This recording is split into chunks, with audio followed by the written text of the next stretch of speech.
please just say who you are, and it helps me to know what city you're from. So, James. My name is James Castaneda. I am the roundtable coordinator, yeah. Sir? Peter Marcuso. I'm just a guest observer from Oakland. Thank you. Ann Schneider, City of Millbrae, and welcome.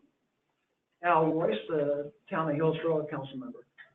Wayne Lee, Mayor Millbrae. Lynn Israelit, a resident of Burlingame. Rich Newman, former chair of the Airport Roundtable and representing absolutely no one today. Lydia Cruz, Palo Alto Observer. Great. Okay, next up is our first item. It's follow-up on SFO infrastructure. And James, I don't know who the lead is for this. Well, it would have been Bert. Unfortunately, he is stuck in traffic trying to get up from the South Bay, which is pretty bad from what I understand. And this was just put on the agenda as just if there was any type of follow-up or any questions regarding what we were talking about last time about the infrastructure questions. I know that there was a presentation that Bert was going to make available. Unfortunately, we've been trying to catch each other doing a bunch of other things. So we still are needing to put that online. Okay, then let me add one thing. Bert sent me two documents that were done in probably starting in around 2009. These are environmental documents about the expansion or the lengthening of the runway. I'm not sure it was considered a full expansion of the runways back in 2008. So what Bert did, because one of them is a very large document, he sent me a link to a site at the airport. And James, I wonder if this is something that we could get on our website so people can find it. And this is the name of the two documents. The first one, the short version, is Finding of No Significant Impact and Record of Decision for the Proposed Runway Safety Area Improvement Program. And that's fairly short reading on there. And it was finalized in 2011. And then the other much larger document, about 470 pages in PDF, is Final Environmental Assessment of the Proposed Runway Safety Area Program. And I bring this up because in this document, although I must admit I have not finished reading it, it talks about moving the runways closer to 101. So runway 1 right by 450 feet, runway 1 left by 250 feet. And another area, and please give me the right language, is where the planes kind of come and sit for a while. They move that 700 feet closer. So I haven't had a chance to read the environmental documents. I will be honest, I went through and read Millbrae's comments, which Mayor Lee, the only comment we did at the time was concern over Highline Canal, which drains a good portion of Millbrae. There was no real discussion of the various types of noise in our comments, but maybe it's hidden somewhere else in here. So if we can get that out on the runway, that's at least a basis for some of the changes at the airport. We can put that. Anne, hello. This is. Can you hear me? Oh, Linda, I'm so sorry. People on the phone, no, please introduce yourself and then go ahead. No worries. This is Linda Woolen from Supervisor Pine's office. I'm actually on my way there. But just a quick question on that second document. Anne, what was the date, did you say? The date, it was finalized on December 5th, 2011. And for people who haven't worked with environmental docs, these usually take a good 2 or 3 years to prepare. So I'm going to assume it started around 2008 or earlier. Thank you. And I only bring that up because if we need to go back and check roundtable minutes, it gives us a place to kind of start and see what was being talked about back in the time. Linda, I'm sorry, Al. Linda, who else is on the phone there? If they want to unmute themselves? I think just Justin from, yeah. Justin from HMH is on the line too. Hi, Jeff, and welcome. And Jeff, for the audience, you are the consultant from? Yeah, I'm the roundtable consultant, HMH. HMH. Okay, thank you. Yep. So that's the only, as we wait for Bert on infrastructure, that I have to add. Could you make sure those links are in our minutes for this meeting so we can access them? I'll have to send you. Okay, so time out. I normally don't take like full-blown minutes for the meetings. They're recorded, but to Anne's point, we can put that on the website, I will do that as quickly as I can. So we usually just do a quick summary to put into the board meeting. You said put on the website, you're publishing the meeting notice on the website of this meeting and the agenda? Yes. So you'll put them under the agenda? So yeah, so under that page that has the agenda, usually after a meeting is done, we will put a recording of it there if we have one. And if there was any documents that were passed out or something that had been asked to be put on the website, it'll be on that page. So that's where we'll have it. And just a complication, apparently, Bert gave me a unique sign-in for this document. So it may not be quite that simple, James, but when I get back home or over the weekend, what day is today? Tuesday, okay, I'm on Friday still. It may take a few days to get that one back. And could I, if you're not gonna use that during the meeting, could I take a look at it just for a few minutes? I just wanna see what the scope of the project was. I don't remember any runway lengthening, so I'm wondering if this is simply, thank you very much, the safety, the EMAS, installations and that sort of thing. But Bert will know in an instant what this project is. Okay. And again, from my perspective, since this is ground-based noises, with the moving of even just the place where the jets sit before they take off, is that one of the reasons why, and I'm assuming, I think Bert told me that the work based on this environmental document was around 2015, 2016, which is when many of us started hearing an increase in noise. So that's the reason why I think this is a good document to at least read through. Okay, any other infrastructure? And James, do you want to come back to this one, Bert arrived? We can. If there was any questions with it, I just wanted to, again, have just as an item of follow-up if there was any questions. And I think it was mostly also to kind of allow you to have that opportunity to talk about that document in regards to infrastructure change and such. Otherwise, though, we can move on. My recommendation would be maybe to go to item 2, discussion of existing metrics. Justin has a presentation to kind of walk us through, and then we could kind of come back to discussion of procedural research findings. I think we had that on there to kind of follow up on some of Bert's conversations that we had last time in regards to what equipment and means that we are capturing data, if any, in regards to ground-based noise. So, and there's Bert right there. But I think that that's a great suggestion, James. yeah, no, let's go ahead and start with that since we already have Justin online and with a presentation that he's going to be controlling from his end. So I will let Justin kind of just do a brief overview of what existing metrics are out there. Sure, thanks, James. And I apologize in advance if you hear some airport background noise. As I'm sitting in Indianapolis Airport right now. So I'll just try to talk through some of the announcements that may be going on. So HMH was flagged to look at the following scope of work items, including metrics like James suggested, and also some mitigation options, which kind of go together as some of the research studies presented different mitigation options within the research papers. So we looked at 5 different studies, which I think we provided those lists before, and I didn't want to really necessarily focus on which ones those were. There were a couple from HMH, Wiley, and a variety of studies that have occurred over a multitude of years.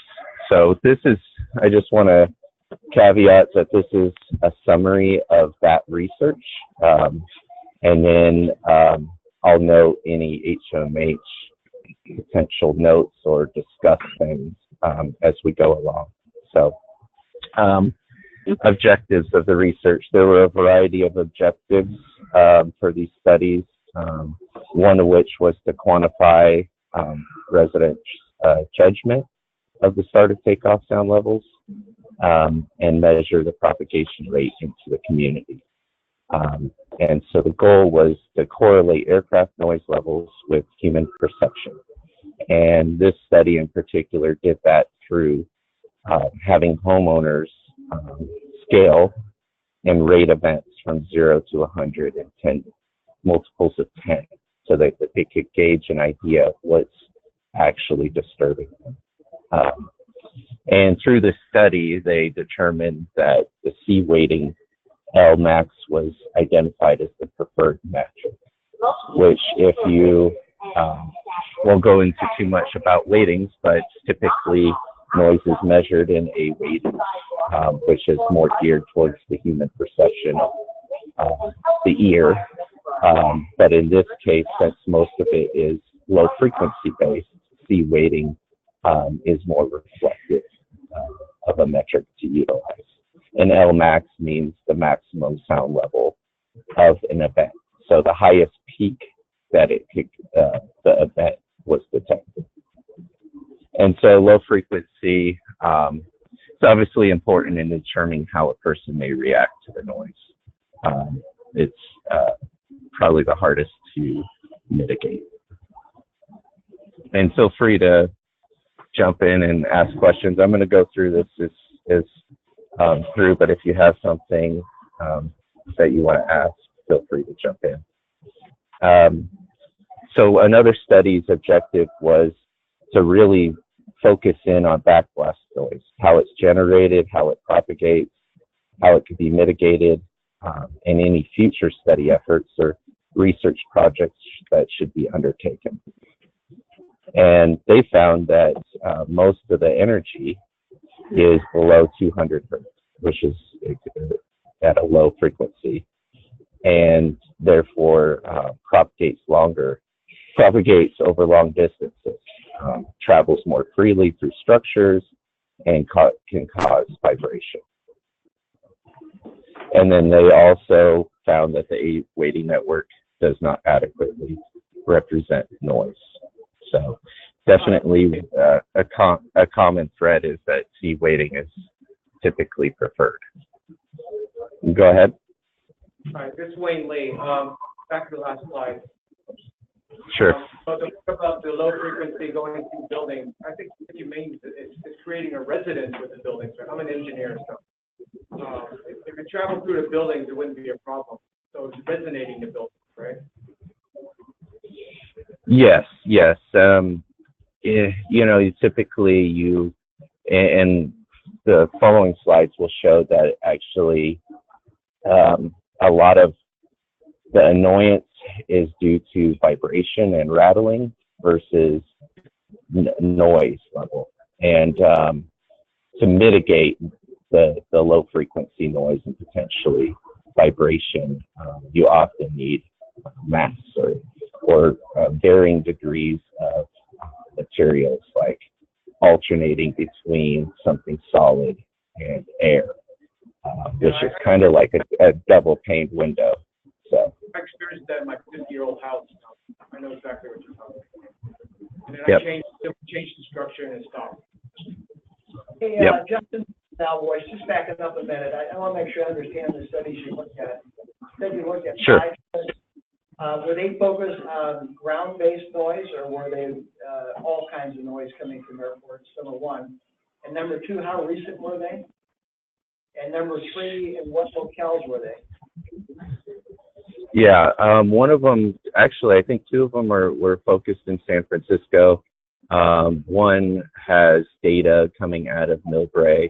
I could follow up and provide the exact list. I believe I've provided that before, but I could get that out to people. We're talking late 90s, early 2000s. Typically, the research was done. Maybe one going in, 2008.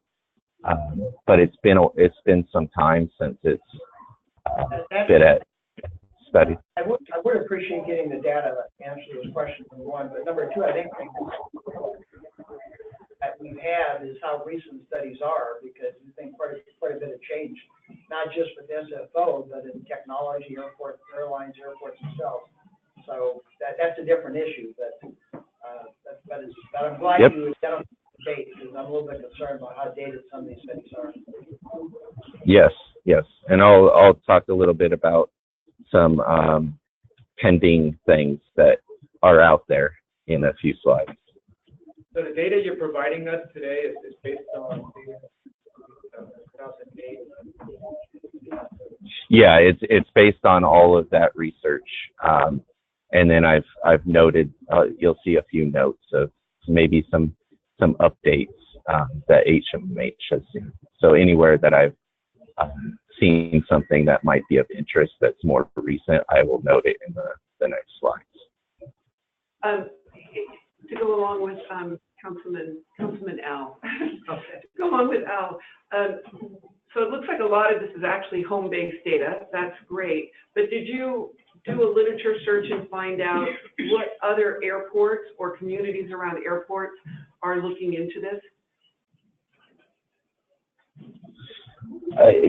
Isn't currently an issue that they're looking into? Or that has been an issue in the past, and then we're told, oh, well, there's nothing we can do to mitigate this sound. So just trying to see if we have any partners out there. We didn't review anything currently. We're involved in a lot of airports over the nation and a lot of roundtables. So we haven't really heard of anything. There is, LAX has a few things, one of which I'll talk in a few slides about, but they probably have similar types of concerns from residents. The historic research did involve a multitude of airports, including even Minneapolis. So there is some that have looked at it, and I'm not too aware of any others that are currently, have it at the forefront. And then while comparing. you're doing your literature search, if you could find locations that may have somewhat similar topography that we have.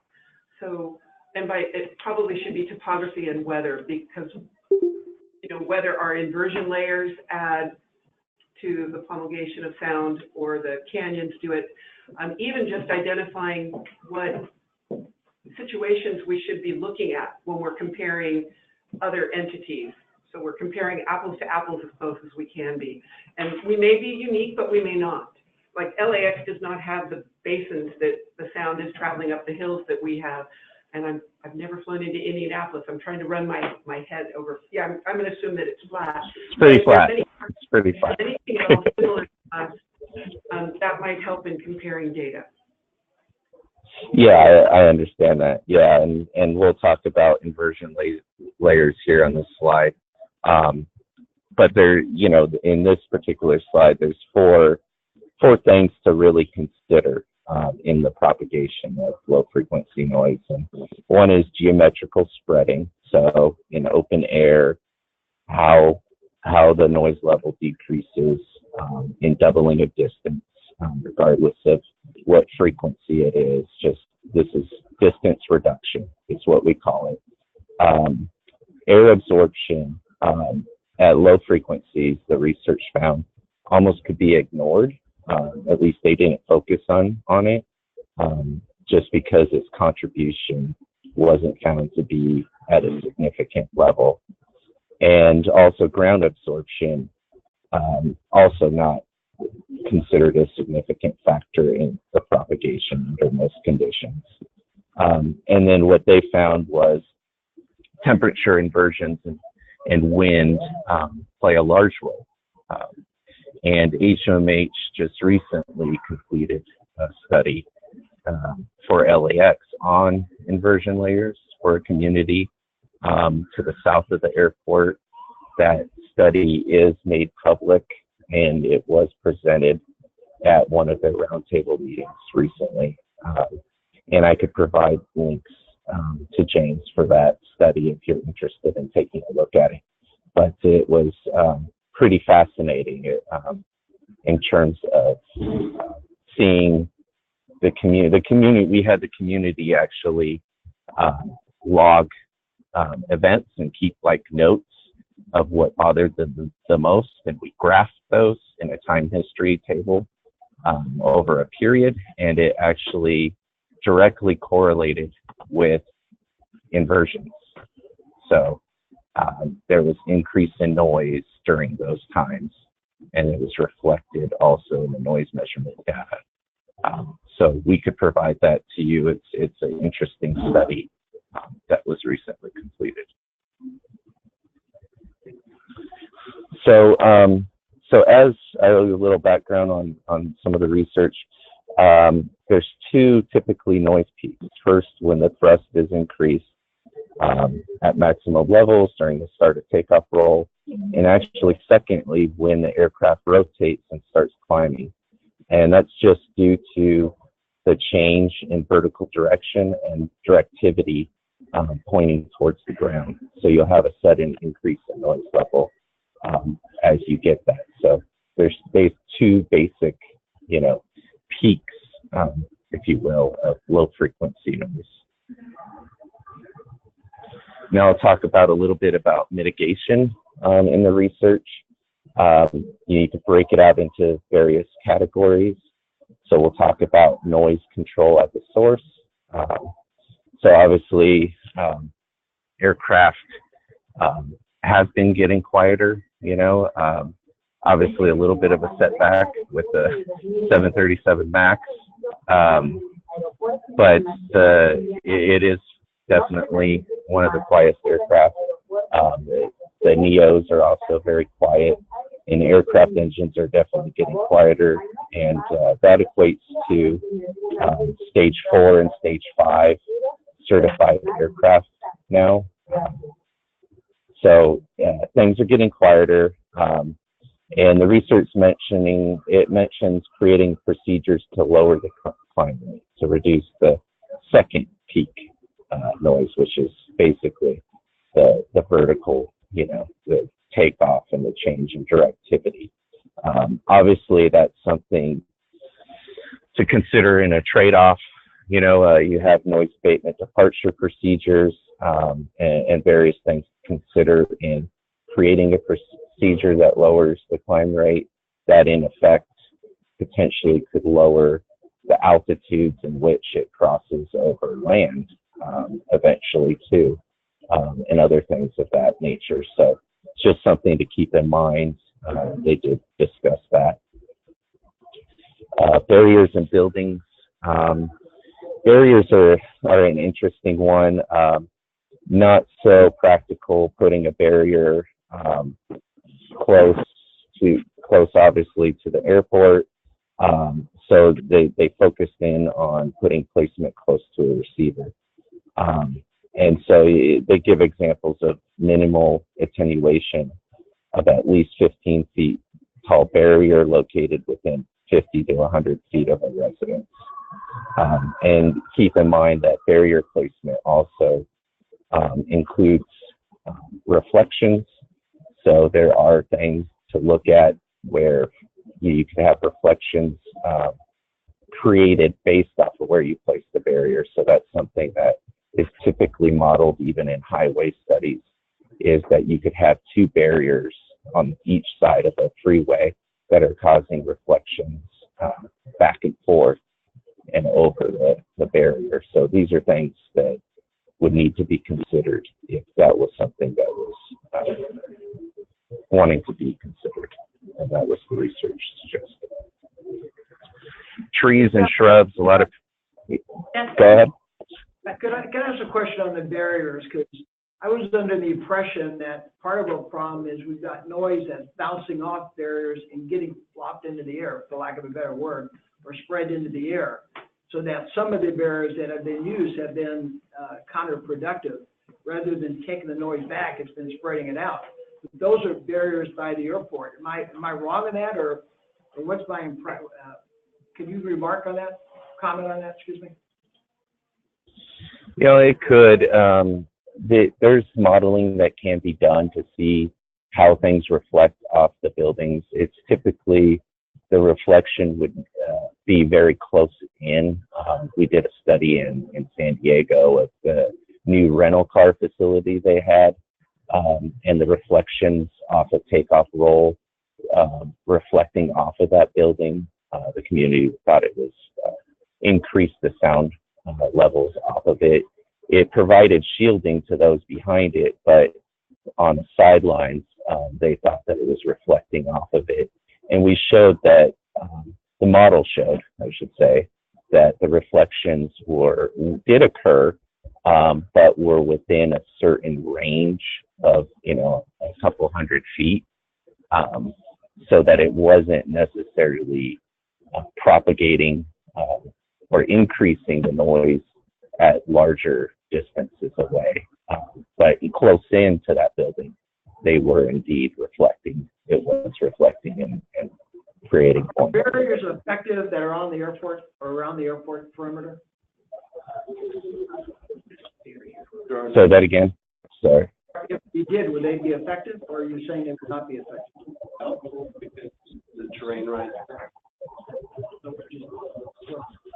Yeah, you would have to be really close in to the source. So it's either you want to be really close and protect the receiver and break line of sight, or you want to break line of sight really close to the source, as in like a freeway.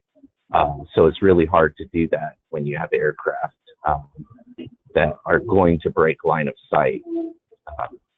You would have to have a really, really high wall to keep that line of sight blockage. So question, in terms of, so we're an ad hoc working group that will be bringing this information to the full roundtable. Do we need to have a discussion, a standalone discussion of barriers so that the whole roundtable better understands that they may not be a viable mitigation factor? I tend to think of sound walls on freeways as a good example of how they can cause more problems than you think they're going to solve. Any question on that, or any comments? How do we bring this particular discussion to the full roundtable? I think that, so at the full roundtable, we usually do a debriefing of what the subcommittees have talked about in the interim. You could probably just make a mention as part of what we talked about today, and this is one of the items that was under discussion. Okay. If it's just as a mention, I think that would be the appropriate place for it. My only other comment would be the types of materials.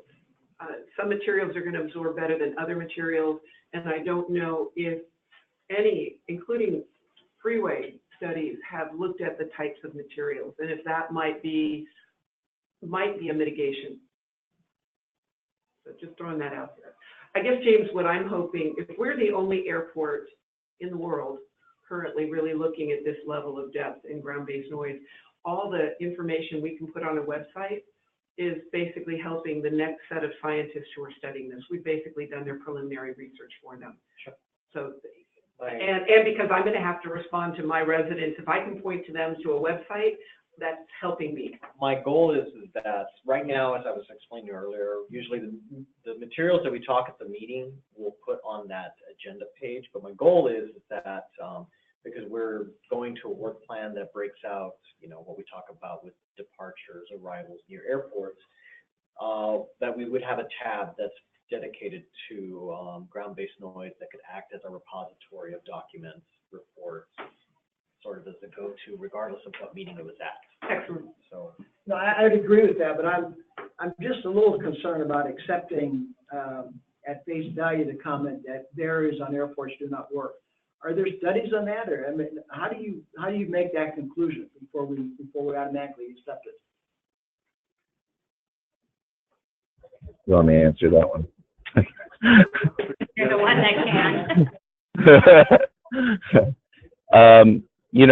There's a lot of research. And through our various projects, and a lot of it involves a lot of highway projects. These are the things that I guess are just acoustically known. I guess you'll see in these research they do go into detail here. We provided a summary memo that was a little bit more detailed than this, and this is a summary of the summary. So it gets into a little bit more detail on some of the barrier effects and where placement's been looked at. Can I ask a question as an observer? I understand what you're saying about hard surfaces and freeway, sound barrier walls, et cetera. But I think that, I would think that the SFO airport, I would posit that we're a slightly different situation in that we have like 7 miles of bay between us and the other side of the bay and other dwellings. I would wonder if we had barriers around the airport where the blast barriers currently are that could either absorb or muffle sound. I'm certain that there are new technologies, in fact, I know that there are, that can take vibration and dampen it. So I feel like we may be in a slightly different situation where we can surround 3 sides or 2 sides of our runways or airport with a sound wall and still be very effective, since the other side of the airport does not have residential dwellings for many miles.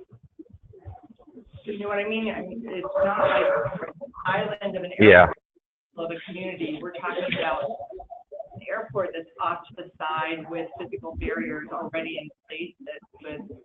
I would like to see if that's still a possibility. I feel that I can't accept that. It would not work.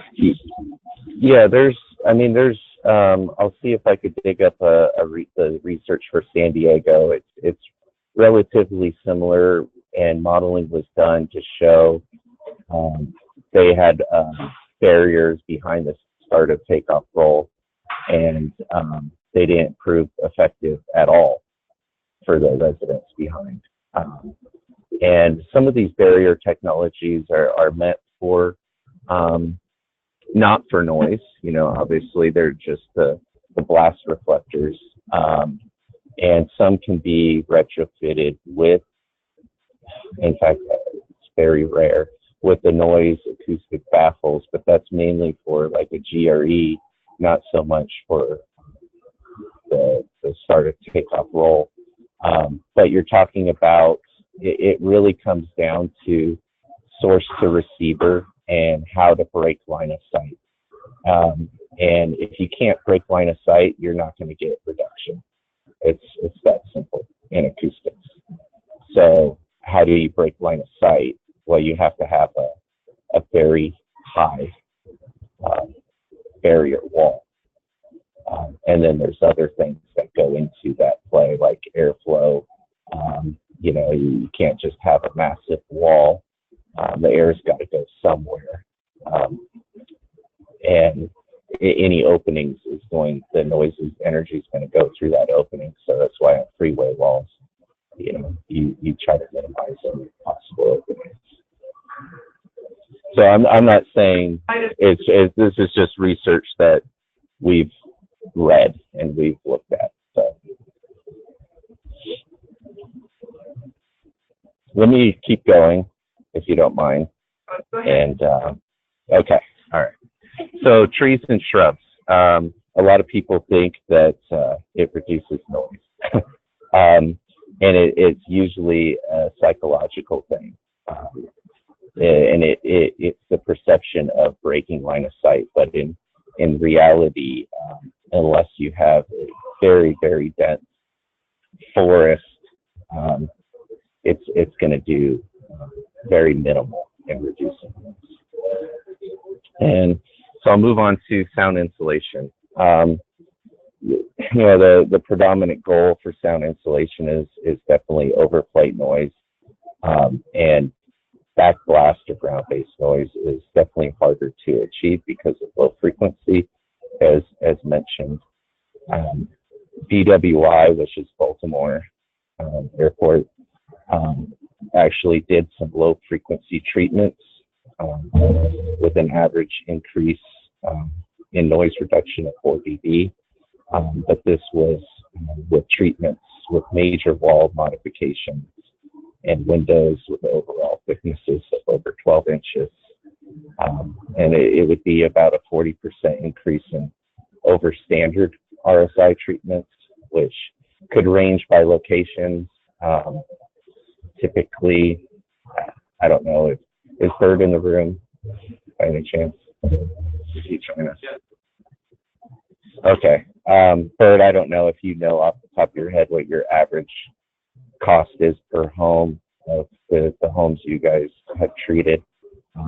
But it could range, 25, I would say 25 to 30,000 on average per home, for like a standard package. What's that, Bert? It's roughly. 50? Okay. Yeah, it varies. Yes, it varies. And definitely by location too. So I'll move on to vibration and rattle. There are simple and cost-effective solutions to minimize rattle in windows doors. Some include gasket materials to fill in gaps, and soften contact points, vibration isolation pads, washers. These are things that are used even in residential construction for reducing mechanical noise from, say, rooftops or even plumbing. It really is, how do we isolate things from the structure is the main principle. In Millbrae, one of the studies did an additional treatment in rooms facing the runway. A second interior wall was added and higher SPC windows. They didn't measure any measured improvement, but 38 out of 41 homeowners judged the treatments to be effective. And this was just one of those studies that was added. Interior wall would be, obviously another space and studs and drywall. In Minneapolis, majority of homeowners complained about rattling the windows, and the number dropped by 40% after the standard treatment. Isolation of household items seems to eliminate the audible rattle, and that's just, things that someone could do that are relatively cost-effective and more simple. A question. This work was done in the early 90s. Was the type of problem trying to be mitigated, was it flights taking off on 19 or landing on 1? Or was it actually, back in the day, a consideration of low frequency noise? It was definitely a consideration of frequency noise for arrival and departures. Okay. Yep. Thanks, Bert. All right, noise cancellation. So this was a Wiley project, and I know because I used to work for Wiley. And Joe Check, who works in my office too, now at HMH, was also involved in this study. And it involved active noise cancellation. So kind of like your Bose headset with the noise cancellation feature. And noise reductions of up to 10 dB were achieved in this initial study. And of course, this was quite a while ago, early 2000s, maybe 2001. Technology has drastically changed over time. And so HMH has just submitted an ACRP research problem statement to further research this technology, given that the technology has changed since then, to really look to see if this is a viable solution to reducing the noise. And so through this process is submitting the problem statement, and then there is a panel of individuals who look at all the submitted problem statements and determine which ones should move forward and would be the most beneficial to airports. So we are hoping that they would consider this. I know Bert is actively involved in ACRP like me. So we're hoping that we get enough interest in this because we think it would be a great thing to relook at now that things kind of have changed in terms of, size of equipment and speakers and various things that would be necessary to achieve this. And as part of the study, typically, and it's really up to the panel, but typically you would have case studies or studies where you would, airports where you would go out and, do test scenarios to see how effective it is. So our hopes would be that potentially SFO could be considered, one of the ones that, if they agree to it, would consider it. So just thought I would mention that. Justin, can you explain what go back a slide? What those noise control systems are? Is that a physical thing in the aircraft? Or is it? No, yeah, that's great. Okay. It's basically strategically placed speakers that will blast frequencies and energy like white noise in a direction that will cancel out some of the noise coming from the source. So it will target certain. Sorry. In the airport. Yeah, so it could be like, it could be situated behind the engine somewhere, and the speakers just go. Gotcha. That's microphones and speakers. Yeah, and that placement would obviously be part of the research that needs to be taken. Where and how many, because obviously in the wrong direction, it could also create more if it's not being canceled out. So the placement and directivity all have to be looked at as part of this. But it shows promise, and I think with newer technology, it could be very interesting. Can we lobby for I was this just for thinking you? that same thing. Yeah. How can we get ACRP to accept the research problem? Bert, what do you think?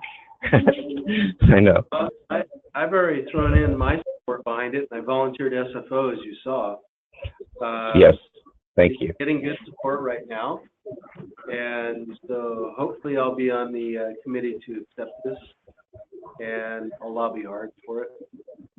Is this a funding project through the FAA? The ACRP studies are funded by the FAA. And so basically what the FAA does is, yes, we have a problem.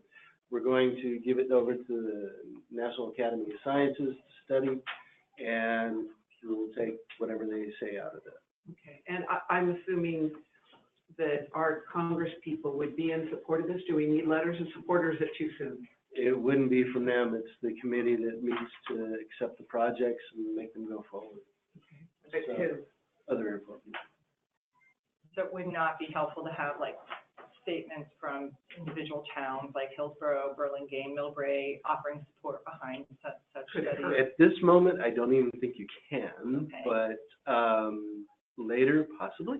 Well, could you guys let us know if you need our help? Definitely. Yes, Right now, I think that's Just to clarify, it's more kind of an academic committee. yes. It's designed not to necessarily be obvious, right? Influence. So they're looking at it from a purely scientific, and so, but,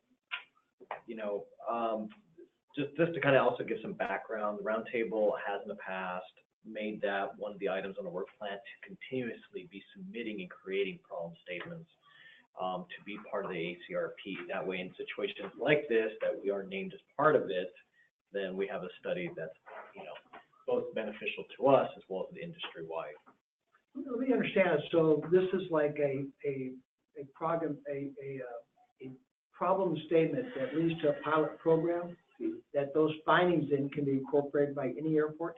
Yes. So the fact that we're not named doesn't preclude us from taking advantage of what comes out of it? Correct. Is that correct? Okay. That Just sounds like, really this does not preclude, if we're not named, it doesn't preclude SFO in any way, shape, or means from No. participating. Even if SFO That's was generic. test bed Yep. site, benefit. And secondarily, in terms of study to pilot to conclusion, is that a 3-year process, 1-year process, 5 years? What's the typical timing of something? It could range 12 to 14 months to do the research project, but from, you know, start of the process to actual publication, yeah, I would say 2 years. Wouldn't you agree, Bert? I think you're being generous. I think it's 3 years. I am. I'm being optimistic. It depends. There's some that go quick and some that take a little longer. Yeah. Right. And Justin, if the quote unquote problem statement is accepted, does that mean HMMH would get the contract to conduct the study? No. Now we would love that, but no. Yeah. Usually people who submit the problem statements, you know, would love to do the work and would bid on it. But no, it will go through a formal RFP process. So multiple consultants. The firm like HMMH, anything. Not to get too far into the weeds on exactly what you're proposing to study, but are these sounds generally emitted commensurate with, say, an aircraft takeoff, or is this just a way of increasing the ambient noise in these communities such that the noise from aircraft gets drowned out into the background? Yeah. No, that's a great question. Are they tied, or is it just sort of raising the noise level so nobody notices? No. Yeah. Go ahead, Bert. It does the automated noise canceling. What it does is, so the sound waves, let's say like this, it creates an anti-wave, and so it basically zeroes it out. Now, there are complications with microphone placement, speaker placement, failures of the electronics, where it could have that anti-wave just being what you hear, and it's no fun. You're as bad as it was in the beginning, if not worse. So it's essentially focused based on that noise at that moment. Zero it out, yes. Correct. Yes. The equipment is going to have to be purchased and installed by the airlines, correct? Or is FAA going to make Would be the airport. Probably the airport? Probably so. So it'll be pretty strenuous and We'll have to see. I mean, I don't know. Years away from I that. really don't know what I know it's very premature. Joe Check is going for right now on the level of cost and range and all sorts of things. There's a lot there. Justin can probably tell you more about it since he's been talking to Joe. But what order of magnitude for, say, an SFO, Justin, do you think Joe's talking? Just a wild guess. No, I have no idea. I mean, we briefly started talking about it, you know.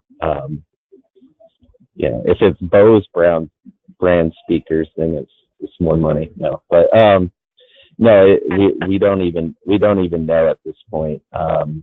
You know, it depends on the quantity of speakers needed and various points of interest.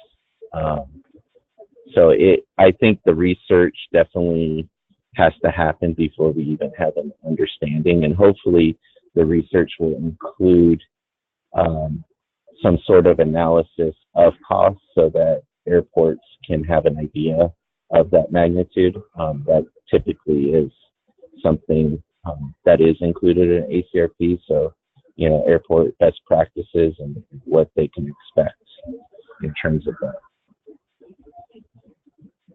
Okay, just doing a time check here. We started a little bit late. We've got a little under an hour to go. So Justin, do you want to please keep going? Yes, I think I have 3 left, so I'll keep going. Okay, so continuing on. Source spectra, which is spectra is the full spectrum of frequencies of the source of the departing aircraft. Contain greater amounts of low frequency energy at points closer to start of takeoff roll than other points further away from start of takeoff roll. Addition of even small amounts of rattle increase its judged annoyance by 5 dB.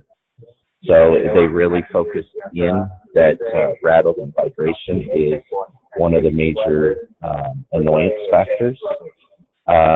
Field measurements found low frequency noise reduction of acoustical treated and untreated residents identical. Low frequency noise reduction by residences of around 5 dB can be achieved by adding a heavy layer outside or inside.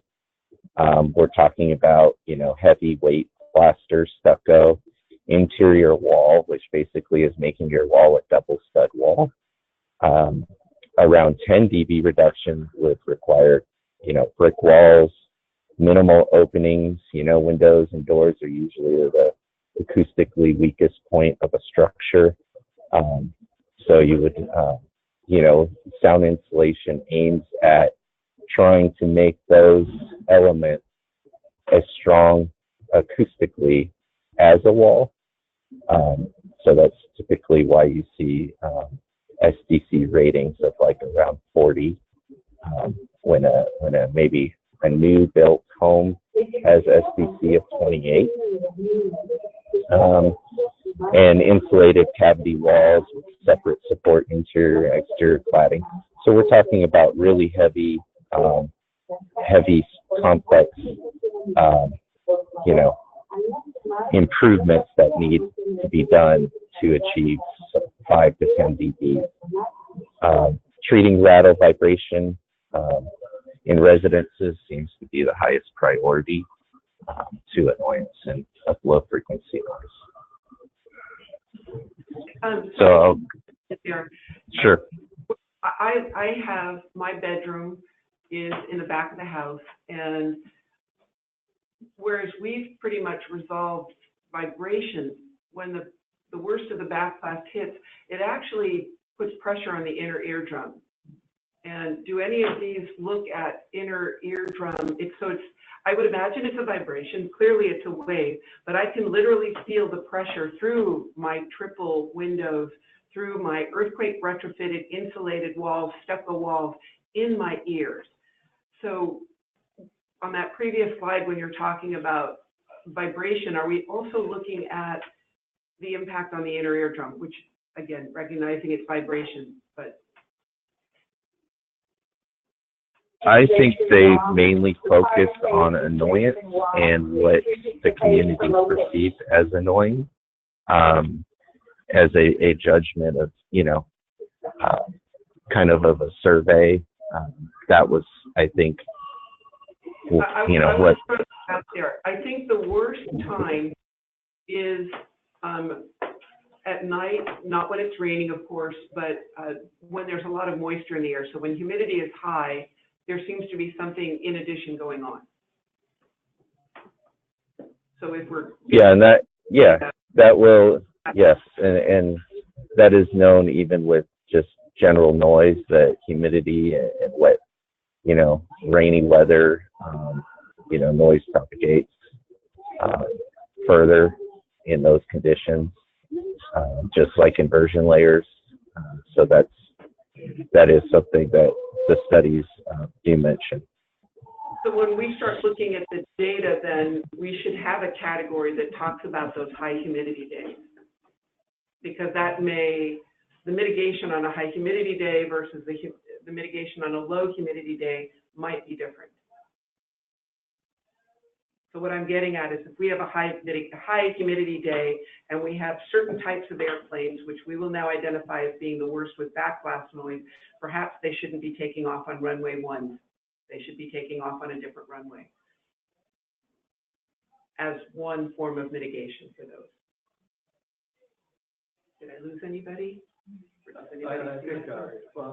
think the humidity is a factor, but that's just only one component of, because it all depends on the, I would think it would also depend on just mainly on the air pressure. Agreed. And temperature. Justin, can I ask for a clarification about some of this research you're reporting on, which is that Sure. the distinction between community perception of noise, which you've measured in various, or different studies have measured in various ways, and the actual measurement, where some of the studies have also done that, where you showed a decrease, right? When you're saying it's a decrease of 5 dB, that was actually measured by some monitor of some kind. So can you just generally, like, high level view of these studies? Kind of the difference between perception and the technical measurement. Sure. I think they conducted it side by side. So they did do measurements at the same time as trying to collect information in terms of perception and trying to get feedback from the community at the same time as they were doing measurements. And that involves, pre and post construction testing of that reduction. And that doesn't necessarily mean it was utilizing the same source, but it just looks to see what the delta change is with pre and post, and what the perception is of that change. Even in regular sound insulation treatment, the requirements to meet a minimum of 5 dB reduction. And obviously you want the perception that there has been a decrease in noise level in the interior. And that's where that 5 dB has come from, was as a noticeable change to a homeowner and a positive reduction for just standard treatment. So would you say I that don't know. the deltas for perception and the deltas for actual technical measurement is consistent or not consistent? I kind of heard both. Yeah, I have noticed that there is some inconsistencies, in that some have found that they were identical, and like this slide shows. And I think what they're saying is, what it comes down to is, I think they felt like the regular treatment was potentially effective because it treated things like windows and doors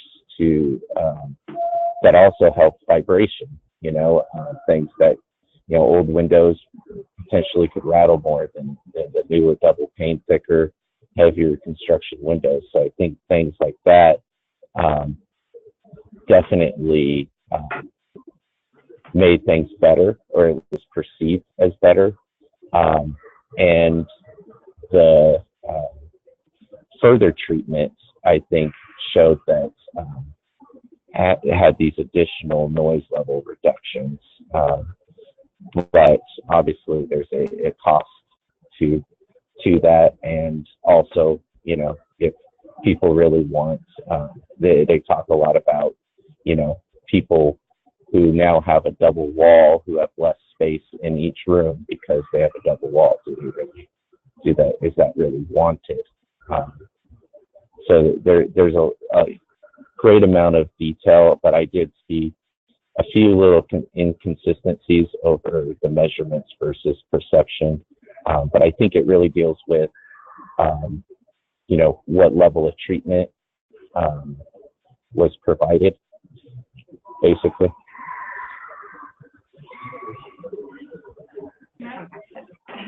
Can I also just bring up, we're talking at great length about how vibration and rattling in homes, but, we're not going to be able to do that. I feel like we're spending a lot of time talking about that, but we're not going to be able to do that for every home that is affected in our neighborhoods. And frankly, I moved to California to enjoy the weather and the outdoors here, and I don't want to feel like a prisoner in my home that I can't sit in my newly landscaped yard and enjoy, or have friends over and have an outdoor barbecue without being, really, inundated with loud noise. So I know we're talking a lot about homes, but to me, that would be, hopefully not the main focus. I'm glad you brought that up, Lynn. I was gonna ask, and wait for you to go into all the slides, but are you gonna talk about, which airplanes and which engines cause most noise? Is there any studies on that? Because to me, I think you need to categorize that data to figure out, where the source of the noises are coming from. You had. Well, it goes into, you know, my next slide really deals with measurements that could be conducted. Obviously, these studies conducted their own measurements and determined, you know, obviously took into effect different aircraft types and different, you know, differences between them. Inherently, you know, the low frequency noise is still there, but there could be different low frequency characteristics based on aircraft. But, you know, aircraft have changed over time. So since these studies have been conducted, obviously, technologies have changed in aircraft. And, you know, we're seeing more and more, you know, stage 5 quieter aircraft introduced in fleet. So I could continue on maybe, but the next thing was to talk about potential monitoring and portable systems. Obviously, the airport has a NOM system and permanent noise monitors throughout. They also have portable noise monitors, and Bert has talked about that before. There are additional portables that include noise and vibration that can integrate into their NOM system relatively easily with wireless communication. They can place indoors and outdoors. They typically record 1-second data in all weightings. These systems are designed to basically record everything, like every possible metric and every second, so that you have all the data and all the possibilities, and then you could drill down on what you want later. And that could be on a spectral basis too. So, you know, you could have third octave spectral data, data of that nature that gets really detailed. So every frequency, every second would have some noise levels. And these things could be post-processed. So it's not like you, like in a permanent system where you establish a threshold, but you could have it just run and record 1-second data and then look at that data later. And I think a key is that if you're going to do it, obviously the key is trying to correlate it to actual movements on the ground, and determining what the sources are is obviously, well, it usually is one of the hardest things to do in certain situations based on location, especially with if you have high ambient noise levels. So location is key. You typically want to place things in an environment where you minimize other potential noise sources that can occur in a community. You can more easily correlate events to what you're measuring. And you could provide, like they're doing, a log, a record, and this could be looked at too with the HMH inversion study that was done. I thought it was done pretty well, and it provided a mechanism for the homeowner to basically log events in a way that was able to afterwards look at the correlation. So we had correlation across noise, weather,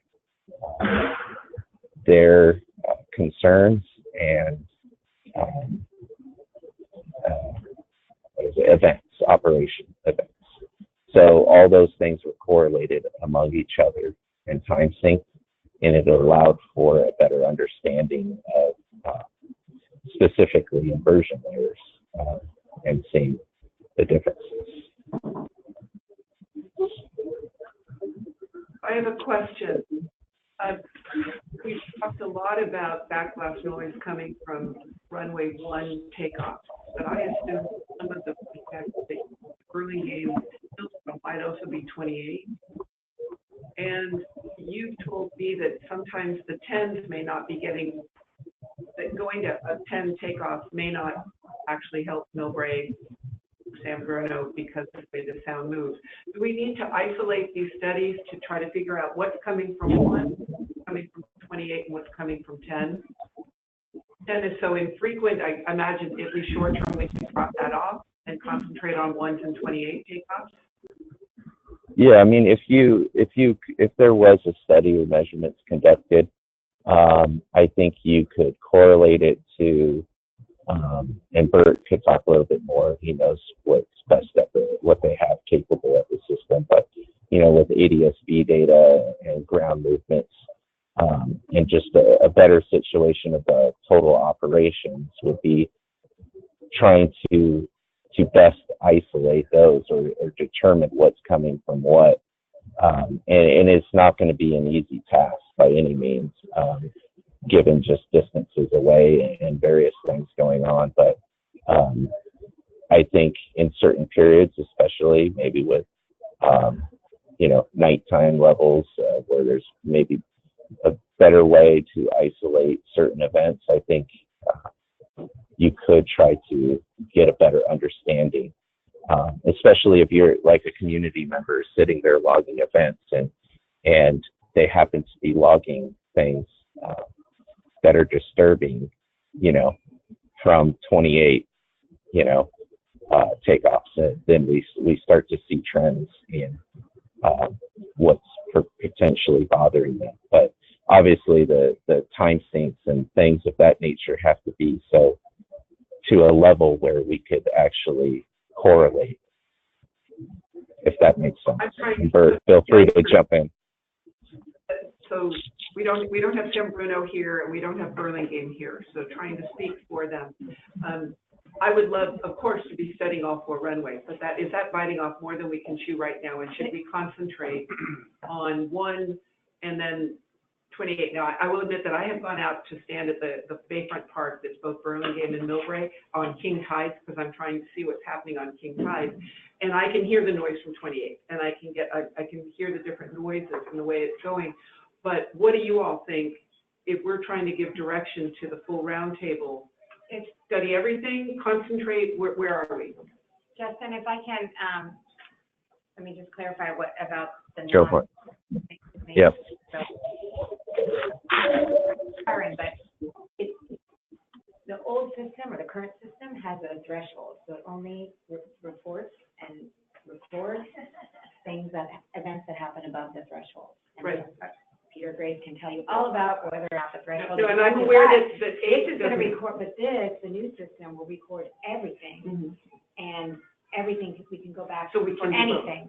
So we could pull out you recording an event that annoyed you. It's time tracked. You correlate with that, and you can figure out where the departure is from. So we wouldn't need to limit just looking at that's one my right now. understanding. Did I get that right, Justin? I'm sure everybody would be happier. Yeah, and Bert, you're there. I mean, your system does record. There is data going in every 1 second, so the data is there. But for the purposes of the airport and what they're trying to achieve, they're looking at something totally different, in that they're looking at aircraft defense and focusing on those particular correlations of when events occurred, and then that's where the data is focused, and not so much just looking at all energy all throughout the day, although their system does record that. But not on and correct me if I'm wrong, Bert, but I don't think your system does it on do you get spectral data or can you? We can. Okay, so it's being recorded, but it's not automatically necessarily viewable in the system, right? I think. Right. Yeah. Okay. And different weightings too, Bert. I can't remember if it's just A weightings or unweighted, or if you get C weightings. We typically are pulling in A-weighted data. Yeah. We have at certain times looked at C-weighted data, and there have been times when we've looked at spectral. But when we start getting into that, we start getting into huge data storage issues. Drowning in it. Oh yeah. It's massive. It's yes. It's a large amount of data. I just want to add, I've worked a little bit with Bert's data, this 1 second data, and it's been extremely helpful to work with. Thanks a lot. Justin, so I interrupted you. I think you have one slide left. I do, yes, and it touches on mitigation options. We kind of touched on these things before. It talks about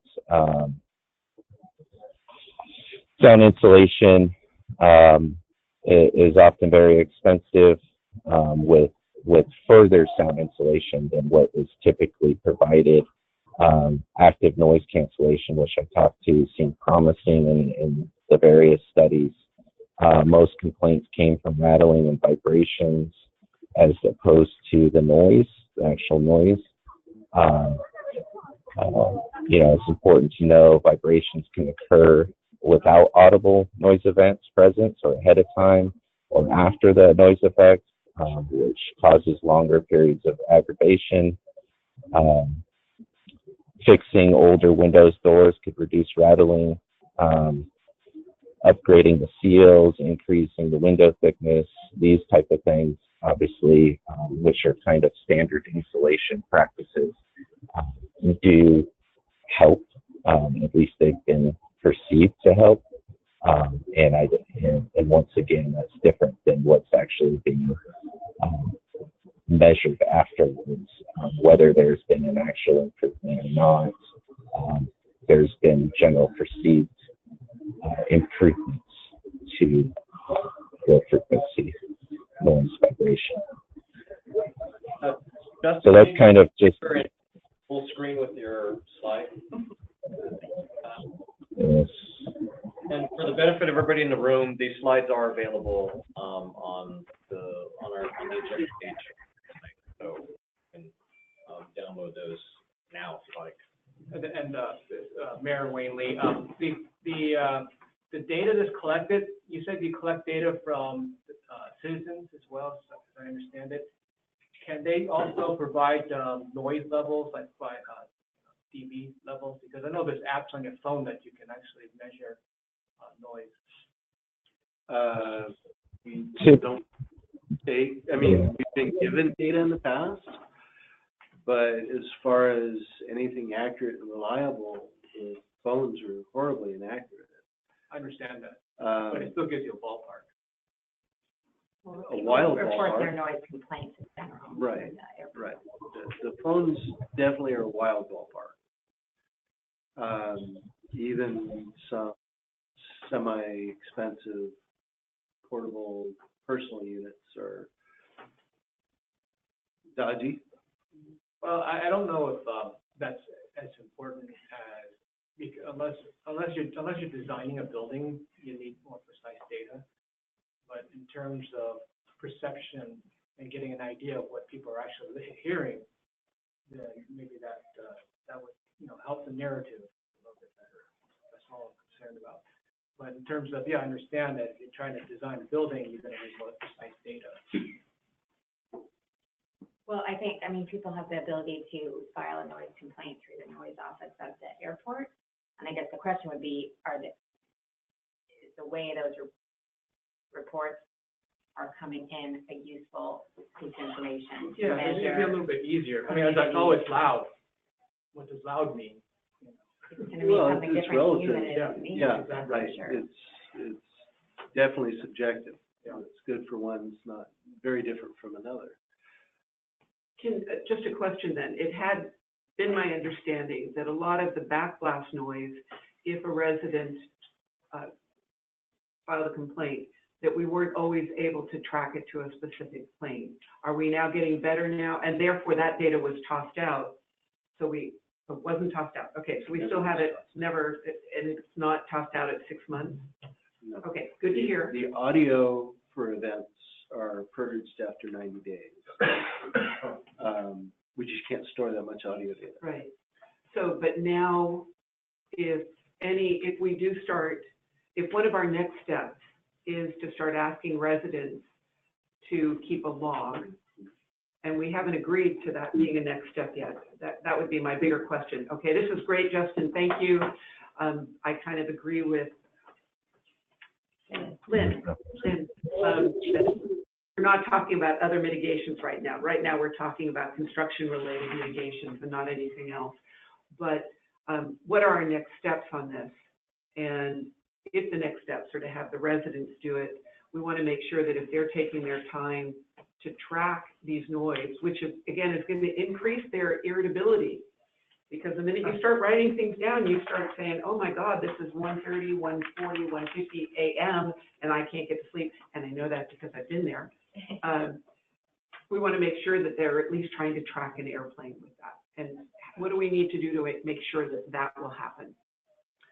Right now with our system, we're getting what's known as swim data direct from the FAA. And it involves automated dependent surveillance broadcast data, which is the GPS data. So now we can go all the way to the start of takeoff roll. In the past, we couldn't due to the radar being located over at Oakland Airport. We got them at about 200 to 400 feet off the ground. And so that meant out over the bay. So with a monitor here in Millbrae and the airplane popping up on radar towards the end of the runway, it didn't recognize that as being the influence. With what we have now, we're getting it. Okay, do we want to run some tests before we ask the public?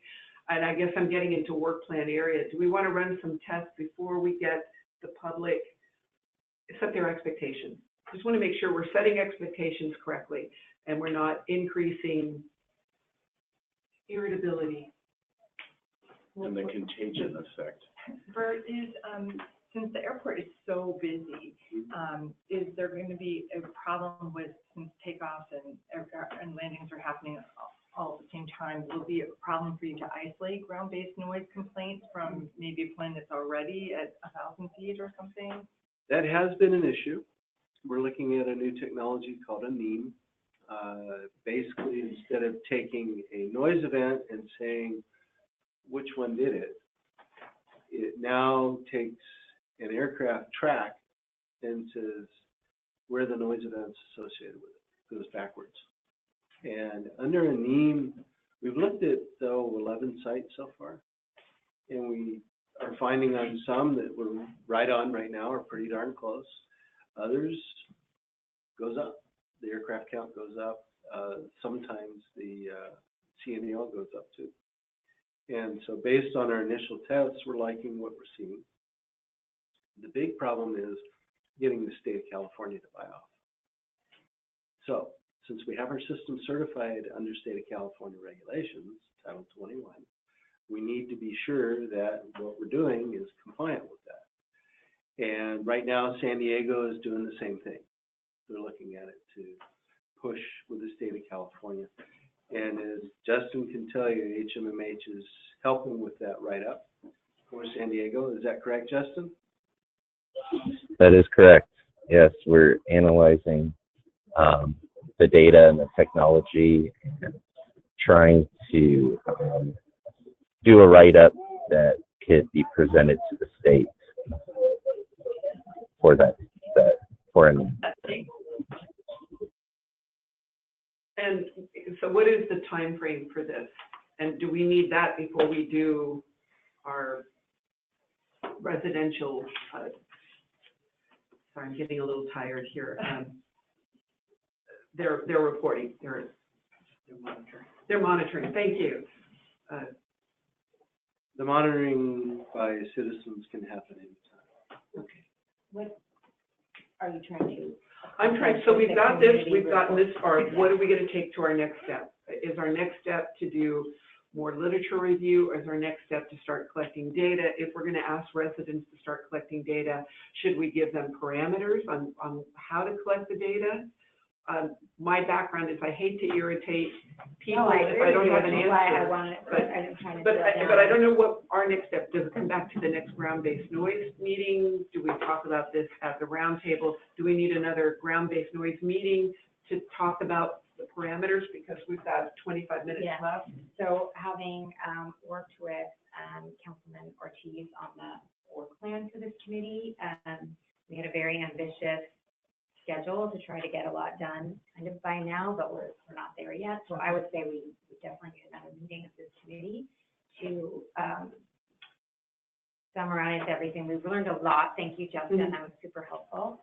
I think we still have, don't we still? Yeah, we still have information agenda from- item for- 3. Yeah, so, we still have more to collect, and then I think regroup, and this group, we anticipated would make a recommendation to the full roundtable about some actions to take. So whether that's looking at SFO to, I don't know, something related to the implementation of the new system, or whether it's to reach out to the community for something, or whether it's asking HMMH to do something additional, or any of those things, or we need more research. I don't know. I don't know where that's going, but I think that would be at a future ground-based noise committee meeting. And then, again, recommend to the roundtable, presumably the roundtable would support it, and there may be but new budget expenditures related to it, or there may not. So we'll have to address. So James, looking at that, we're in March. We've been meeting every other month for ground-based noise, right? Or about every 6. The original. Okay. Work. Yeah, I didn't. No, I know. So we're here. Right. And we have thought maybe have a recommendation to the roundtable by April, but we won't. So I say we meet again in May. And Well, so here's my problem. If we're looking at the budget for the roundtable on a fiscal year, we're approaching that wall. Yes and no. Yeah, technically, running into the fiscal year, I mean, our budget technically doesn't even go to around till at least October. Okay. Ideally, I'd love to try to get it in August, even June, but workload-wise, it's just always been looking at playing catch-up for a couple of months and having a roundtable approved in October. So timing, yeah, we would have a roundtable or a ground-based meeting in May, try to see what we could sum up there. And if there's going to be additional expenditures for the roundtable, those could probably be brought to them in as late as August to be included. I mean, I as was part of- super jumping ahead to say But- that there might be. I'm just saying, let's think about what kinds of additional next steps would be. Yeah, I mean, I think there's some time. I mean, I know that we wanted to be a little bit more expeditious with that schedule in there, but if we're jumping way ahead towards funding for the next fiscal year, we probably would need to at least start really nailing that down as late as August. Well, I mean, but if I may interject, Justin, Yes. so just a wag, being a consultant that you are, having heard what you heard, Yeah. if we were to study, let's just say, runway 1 departure noise right now, what sort of, based on the input you've heard, an estimate do you think a consultancy would throw out if it would be such a matter? With measurements? No, monitor. No, but including the scope would include measurements. Sure. Correct. Gene and I were talking, I would say you would see between $150,000 to $200,000 for a low frequency study. That's it? Hey, I was figuring 3 or more. Okay. Do I hear 3? No, I'm just saying. Yeah, it's not, it was, especially when you involve measurements too, it gets involved, with equipment and staffing and various things. Measurements tend to increase the scope and the cost. But that's typically, I Gene and I looked at it because we, as this was initially discussed, to see what typically has been done, at least historically, at HOMH, and that's always been the range of a typical study involving low frequency noise. So I'm trying to think, in my time on the roundtable, I don't think we paid for a study. Where does the funding come? We asked the airport, we asked the FAA, we asked the feds, we asked the county. Where do we go? The city of Millbrae and all the other member cities and the county make a contribution into the roundtable as Right. the airport, and that generally pays for the contract for the consultant. Mhm. So it's that. So this would be like a special assessment. We're jumping way ahead, I would say. I'm trying to keep this moving. Yeah. It'll be interesting now that we're coming out of the wet season, what might happen in terms of noise. So we won't be able to collect that data until next year, until we have another wet season. But yeah, there's no way to do it while we're still in the wet. Well, if I may, Madam Chair, I might just throw out something for the group, which is, we heard a lot from Justin today. Mm-hmm. Some of the studies, there were some surprising aha moments to come out of that. Like, for example, Justin, let me make sure I got this correct, but we don't have your slide up anymore, but it was the top bullet on your last slide, page 13, about the difference between the relatively affordable home-based mitigation Mhm. for high-frequency noise. If I heard you earlier in your presentation, mitigation for the low-frequency noise did not seem to be effective at the home. The walls and Right, especially as measured. There was not a perceived increase in reduction for the low frequency noise aspect. So I There just could be throwing that out there. Yes. I'm just throwing that out there as that was kind of an aha thing, like we can't actually fix homes to address the low frequency noise, just for example. Whereas the double window panes and such help a little bit with some other types of things. So some people still continue to think, I mean, that's a piece of information that may be helpful to the public to know that this is not fixable at the side of the home. I don't know. But what else, did anyone else hear anything from Justin's report that is stunning, surprising, actionable? Could I just get clarification? I thought we spent a bit of time talking about noise cancellation. Yeah, which Does is that super work? promising. Does that work equally well for A, B, and C? Weighted Justin, noise? answer that. You know, how does it work, Justin, with sort of high frequency and low frequency? Yeah, I mean, that's a great question, and I think that's part of the research. I think the initial analysis Wiley did focus in on the low frequencies, just because that's harder to mitigate. So that was the focus, and I think that would probably be the continued focus of this research. But I think the research would look across the full spectrum of frequencies and on like an unweighted level. So not necessarily in weightings, but can we cancel out the noise of various frequencies, especially those of the lower frequency range. Just doing a time check here. Bert, we held off on agenda item 3 till you got there. How much time would you need? 5 minutes or less. Okay, so before we go there, let me answer Linda's question. Since I've come on board, I've been told that low frequency noise you can't mitigate for. Using my neighborhood as an example that went through the retrofit of the early 90s, it did, and we had windows from the 20s, so they were double hung, lead weight still. That rattle went away. We tightened up the fixtures. We did some attic insulation with the airport. That did help. In the meantime, every time I hear airplanes going to stage 4 or stage 5, they're quieter. To me, maybe that's quieter in in-flight noise, but the point has not been made to me that stage 4 and 5 flight airplanes are quieter in terms of low frequency noise. and I'd love a clarification for that. If I had an aha moment here, it's that we can, in time, develop a report like is the director's report that's given to the roundtable that says, for those flights that leave at night, the ones that have the biggest, the horrendous roar coming off of them happen to be 747s, so they're going to be retired. Or it happens to be 737s, which are currently sitting on the ground. Whatever, more information there will help me.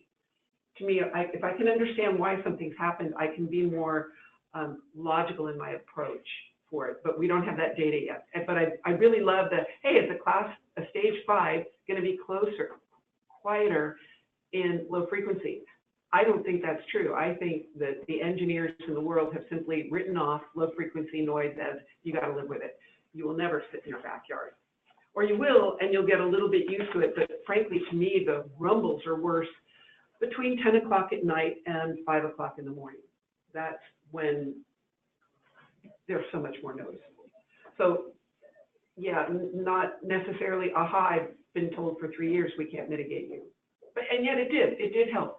But now, if you look at Millbrae, only 3 homes in Millbrae are in the contour that affects it. So even looking, another outcome that I would like from this is a new set of contours that are based on low frequency noise.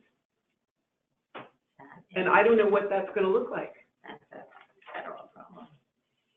And you're always hampered by the 65 dBc NEL, which you're never going to reach in the neighborhoods that you're concerned about. Because we're measuring the wrong thing. Because they weighted. No, but that's also, not seaweed. that's Right. federally required, so unless you fix that, Right. you're not getting. Can I suggest a kind of a low-tech idea that I had when I first heard this starting, and I mentioned it to Ricardo Ortiz? There were some people and I've not been to all of your subcommittee meetings, it's the first one I've attended, but there have been some people attending, some of whom I happen to know from other airports. One gentleman lives about halfway up in Hillsborough, I forget exactly what street, but he's a pilot that I know, and he knows, aircraft noise and whatnot. It seemed to me that what you needed to do in order to assess what may have changed or what people think changed in 2015 or whenever the change was supposed to have occurred is you've got to have somebody standing at a representative sample of those houses. That fellow is an example, maybe your house, maybe Ricardo's house, because he says he hears it too. And have them identify the noise that they find that's new or changed, and have somebody at the airport basically give you a quick inventory. Well, there's 2 airplanes on the ones. There's 2 in the bullpen there waiting to leave. There's somebody who just broke ground. So you can figure out which stage of the process is the annoying and new stage that may or may not help with the backblast noise that you're talking about, Ann, but it might be a start. And you can do that without a budget or a study. You can do it with, 1 or 2 people on the ground at SFO or in the tower or whatever, and, a couple of people at somebody's house, and do it 10 or 15 or 20 times at different properties. Because until you've really quantified what it is that people think has changed and is annoying them with a real time, and I'm not talking about gathering 1 billion bits of data and aircraft manufacturers, I'm talking about correlating the noise people hear right now to an aircraft that is either broken ground or is at 500 feet, headed out over the bay. I don't know how you can possibly figure out how to mitigate any of that if you don't know what problem you're trying to solve. Just my opinion. Don't you have some of that already? No. I mean, we have reported, used apps to report when we hear sound, but it has not been able to be correlated with events at SFO. But unless you have both at the same time. Right. So I suggested, I asked Ricardo if he could see the airport from his house, and he said yes, if you're on the roof. I said, well, then go stand on the roof. And the guy in Hillsborough, same thing. He said, I can see the airport, so you could really correlate. You could, with a good pair of binoculars. And then, how have, in general, the members of your group been reporting the noise? Do they report directly to BERT or through the app, the third-party app? Because the third-party app specifically correlates with flight tracks. Right. So then BERT can't chase it down later. It's a report directly to Bert, right? Am I right? What we've tried to do to help that problem out is we reprocess the data we receive from Adam Worrell, who's the stopjetnoise.net app creator. And so it's better than the raw data that he gives us or you see.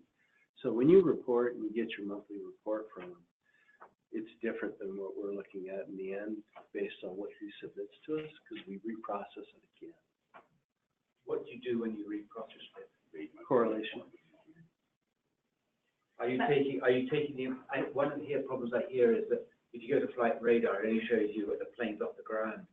The question that's been asked is, how do we track what's on the ground to the noise event? So is that the swim data we get that actually shows where the planes are? Correct. Can we get hold of that swim data? It's publicly available, yes. How? You have to Freedom of Information Act, the FAA. What about online, actually at the time, so you can see what's happening?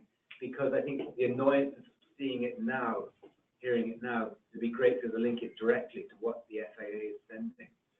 I can see the FAA to other people. The FAA said eventually that they'll be asking airports to be distributors of it because they don't want to be a distributor of it. Could one of the action plans be then that we do become a distributor and move that up? Because I'm hearing tremendous frustration between, do I stand on my roof with binoculars to identify the plane? That's ridiculous. But if Lynn wants to report an event right now, that's happened, what's the best way for her to communicate with your office such that you can correlate it with a takeoff? But when you say report it to your office, in what means? Yeah, that's what I'm saying. What should Lynn Because do? there's Such an that she email. can know what. We take emails, we take phone calls, we take our web-based app. Which website is that? The form SFO noise office. through the website. Versus me, The I stop think, that noise? No, through our website. Through your, so I think the problem with, the community reporting is that it's very unwieldy. One thing that we are working on is, there's, an app, if ISPT, if this and that, and you can program it so that it will email whoever you want, like you, and we could have the topic line be ground-based noise, and it would be at the time, so you can, so, we can talk about bringing that into the group. we're running out of time, and as all meetings, the good stuff always happens at the end. Can we add an agenda item for our next ground-based noise on the best reporting practices? For ground-based noise. No, I think it's a good idea because the one thing I was just about to mention is you also need to capture the time quickly because you have 90 seconds or so before your next takeoff. So you get it into the ballpark. I think this is a really good point because I know I have my way and I use email because I can track it and it date stamps it. And I like what Rich was kind of talking about. I mean, I think these are some solutions that we just don't talk about. So can we put Rich's discussion as an agenda I item? mean, so that on the top of my head, can- it's like, I know a ton of plane watchers who, a few bucks. So if I can just clarify one point, at no time was I suggesting that, every person who has a noise complaint randomly, identify the airplane. I'm talking about establishing a test where a couple of airport people are involved, a couple of your committee people are involved, maybe some city, folks from this committee, and they go to these houses and they do a test. You don't have to wait very long. There's lots of aircraft. And you say, you can turn your back to the airport and say, that's the noise. Now, Given all right, airport, what's happening now, right now, in real time? So, James, if that's possible, I'd love to hear this come back as an agenda item so that we can talk about it. We're running out of time, and Bert, you've got your report. Making notes. So last time we wrapped up with a real quick run through on these, but I just wanted to finalize it. Under metrics, analyze the current historical noise monitor data for the past 5 years to obtain appropriately weighted noise data for the ground-based events. Item A, existing data for ground-based noise. Just so everybody knows, I have corralled the past 5 years of data, so I have it set aside. Existing data for ground-based noise. What GBN data has SFO collected in the past 5 years? Again, we don't specifically focus on ground-based noise. But we do have the raw data, so we can delve back into it to pull out what we need. Could I ask, but only for 90 days? Hmm? It's only for 90 days. 5 years. We've collected 5 years of raw data. No audio. What's the difference? What do you make audio? You mean Sorry. reports from the monitors? The raw numbers, spreadsheets. Of what the monitor assessed, Of what the monitor says, yes. monitoring data. Yes. Is there data specific to Burlingame, Millbrae, Hillsborough? Yes, we've been able to pull out specific data to cities that have the monitors in it. Burlingame, Millbrae, and Hillsborough all have noise monitors. Is the data correlated to a specific track? In cases where data is not correlated to a specific flight track, is it maintained? Generally, yes, the data is correlated to a specific track. Question becomes, is it ground-based noise or is it air-based noise? And the last is it maintained? Yes, we do maintain that data. The noise level versus the duration of noise, yes, that is in the system as well. The Cal OSHA, we were asked specifically by Ricardo to collect data for noise exposure for employees or worker safety. I spoke with our SFO health and safety team, and they said, well, we do that, yes, but it wouldn't work for what you're looking for. And the reason being is it's an individual who wears a dosimeter on their shoulder. It's a portable noise monitor little device. And it's a airfield safety officer that's out and about doing the thing, in and out of trucks, on the airfield, a police officer or a fire person who's on the airfield or in the fire department. And that's the key, is they're not just standing on the airfield.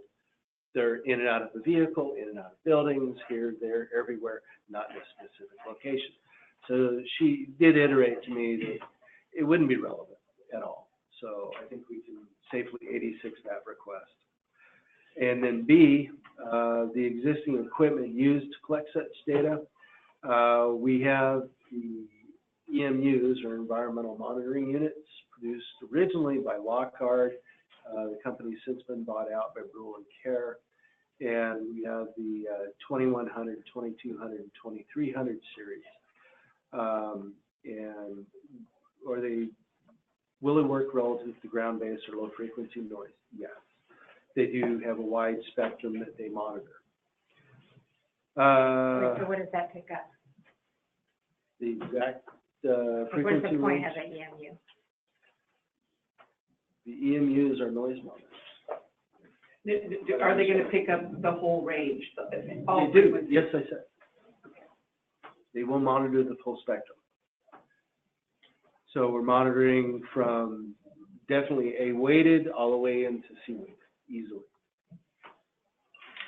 I thought there was also a question about how they were oriented, that they would only pick up noise from above as opposed to noise traveling horizontally. They are generally looking for noise above, but as we mentioned earlier, specifically with low frequency noise, non-directional.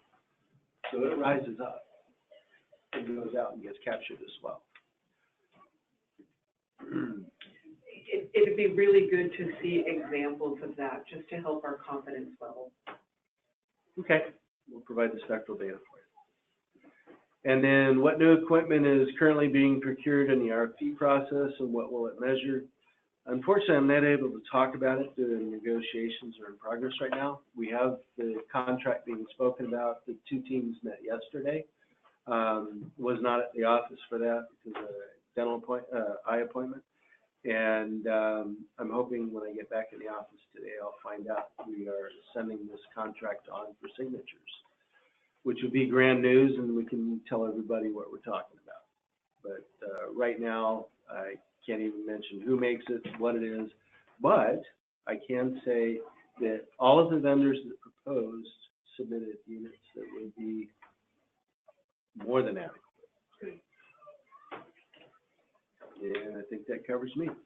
Okay, so, go ahead.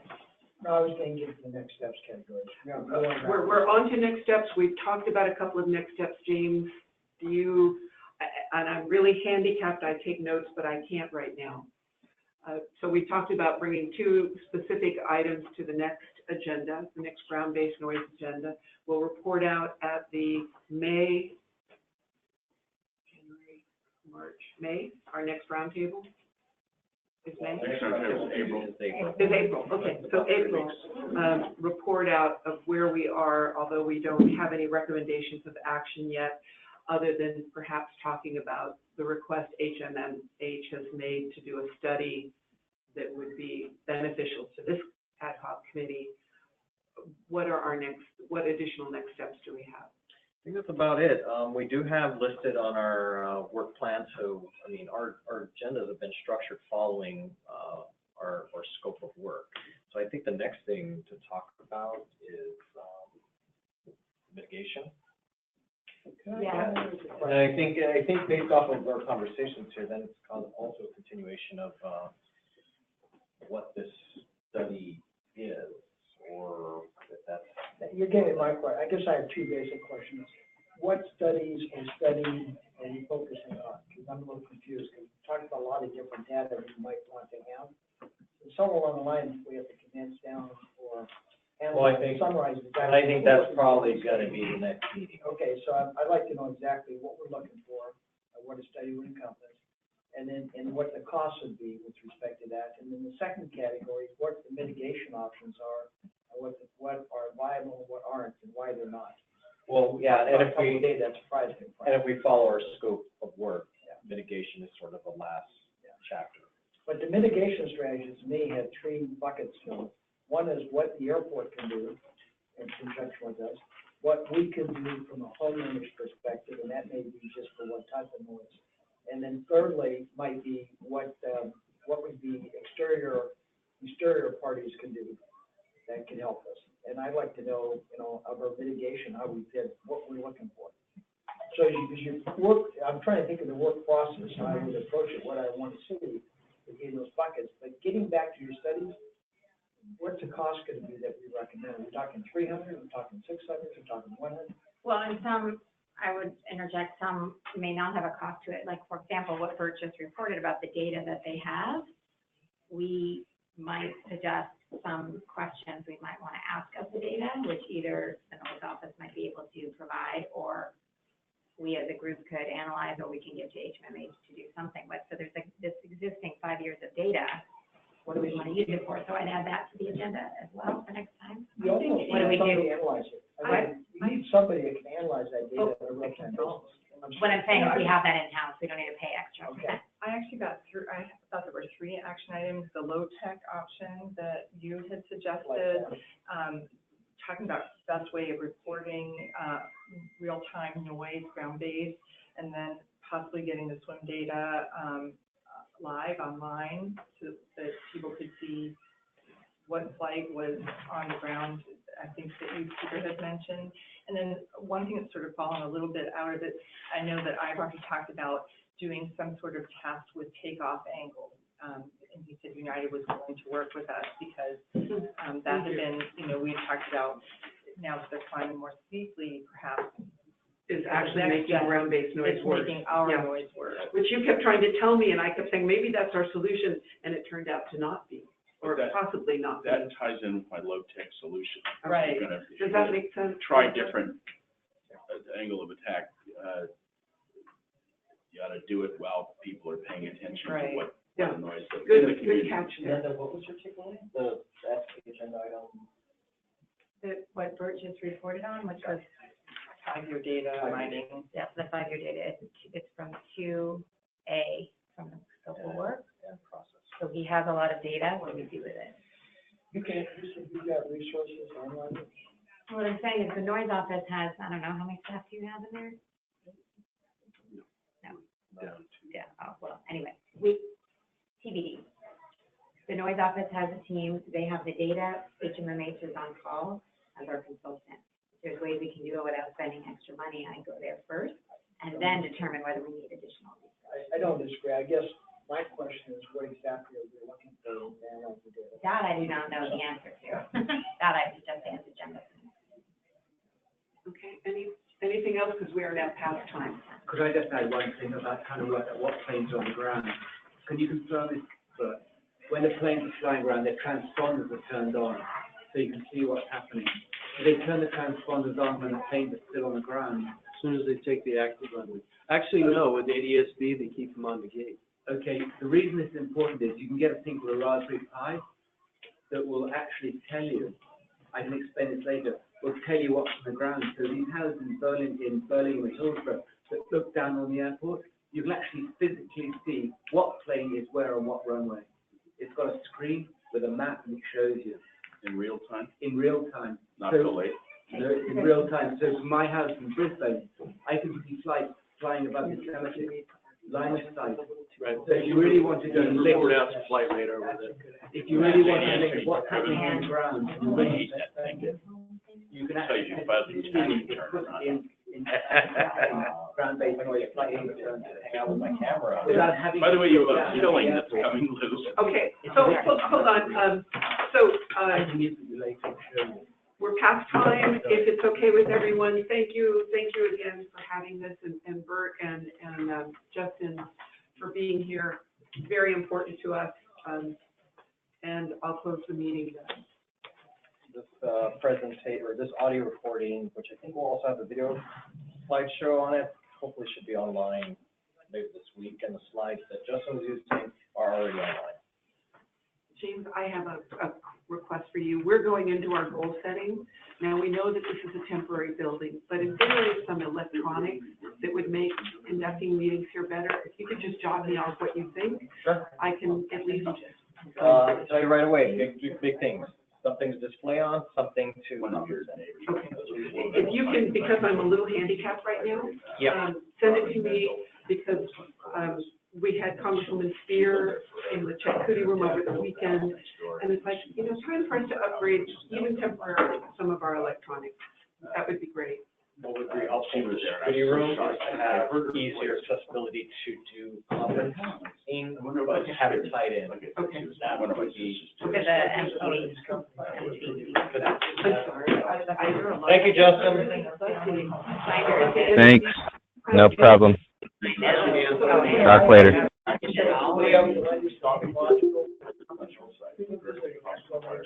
Oh, I was just, in the last 2 weeks, I went to Google and I did the same. And I'm an education here,